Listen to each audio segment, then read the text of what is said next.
Hello hi friends, this is service ma'am. మీరు ఎవరైనా near by Miyapur ఉంటే ఇక్కడికి విజిట్ అవ్వండి. ఇక్కడ పూరి చాలా బాగుంటుంది. పూరి కర్రీ చాలా బాగుంటుంది అనమాట. బాబాయ్ హోటల్ ఉంటుంది నియర్ బై, మేము వెళ్తాం రెగ్యులర్గా. అక్కడికంటే పూరి కర్రీ ఇక్కడ చాలా బాగుంటుంది. So same puri but curry మాత్రం డిఫరెంట్గా ఉంటాయి. ఈ కర్రీ చాలా ఫేమస్, చాలా టేస్టీగా ఉంటుంది. సో నియర్ బై మియాపూర్ ఉంటే అస్సలు మిస్ అవ్వకండి. ఇది ఓన్లీ మార్నింగ్ ఉంటుంది.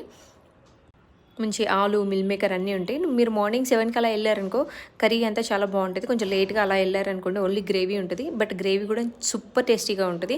సో అందరూ రెగ్యులర్ పూరి కర్రీ లాగా కాకుండా, ఆనియన్ అలా కాకుండా మిల్ మేకర్ ఆలు అన్నీ ఉంటాయి. మంచి ఫ్లేవర్ ఉంటుంది. సో ఈసారి కంపల్సరీ ట్రై చేయండి. మియాపూర్ సైడ్ వస్తే మాత్రం గుర్తుపెట్టుకోండి. అండ్ అలా తినేసి కుకట్పల్లి రోడ్ల మీద పడ్డామన్నమాట. బొటిక్స్ అలా ప్లేసెస్కి వెళ్ళి టైలర్ కోసం సర్చింగ్ చూద్దాం ఎవరైనా హెల్ప్ చేస్తారా అని.